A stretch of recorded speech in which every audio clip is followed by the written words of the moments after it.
Hello दोस्तों। तो मैं आ गई हूँ आपके लिए एक बिल्कुल नई और बहुत ही इंटरेस्टिंग कहानी लेकर। ड्रामे की शुरुआत में हमारी फीमेल लीड शू जनवान हमें बताती है कि एक रोबोट के साथ एक साल तक रहने के बाद उसे उस रोबोट से प्यार हो गया था। यह बात उसने किसी को नहीं बताई थी और उसे लगता था कि उस रोबोट को भी इस बारे में कुछ नहीं पता है। लेकिन फिर एक रात कहानी में ट्विस्ट आता है। अचानक वो रोबोट अपने हाथ की किताब टेबल पर पटक देता है और अपनी बिना किसी इमोशन वाली आंखों से फीमेल लीड को देखकर कहता है, मास्टर, आपका डोपामाइन असामान्य रूप से बढ़ रहा है।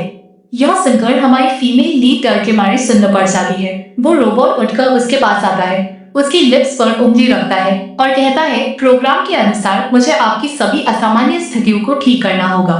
फीमेल लीड वहां से भागने की कोशिश करती है, लेकिन वो तुरंत दरवाजा बंद कर देता है, अपना कोट उतारकर फेंकता है और फीमेल लीड को बेड पर गिराकर कहता है, मास्टर, शांत होना शुरू करें, प्लीज विरोध न करें।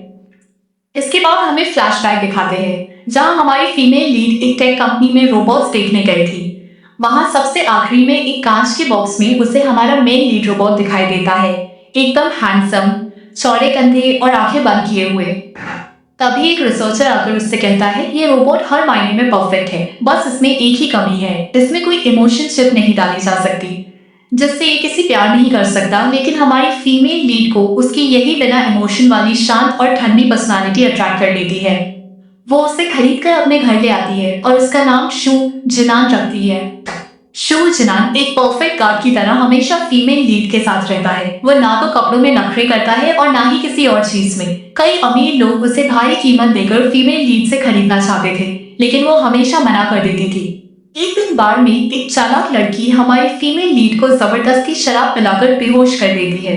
वो लड़की रोबोट के पास आकर उसे लालच देती है, शू जिनान, तुम मुझे बहुत पसंद हो, क्या तुम अपनी ओनरशिप मुझे ट्रांसफर करना चाहोगे?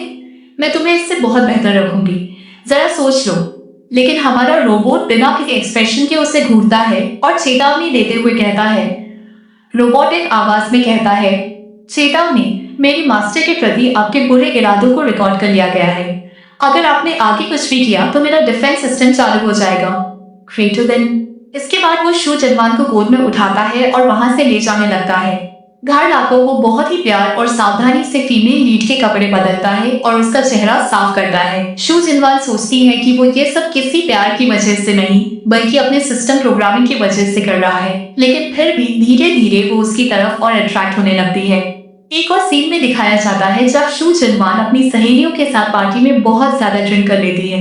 शू जिनान वहां आकर बहुत ही केयरिंग तरीके से उसका सिर अपने कंधे पर रखता है, अपना कोट उसे पहनाता है और उसे अपनी बाहों में उठाकर रात के अंधेरे में घर की तरफ ले जाता है।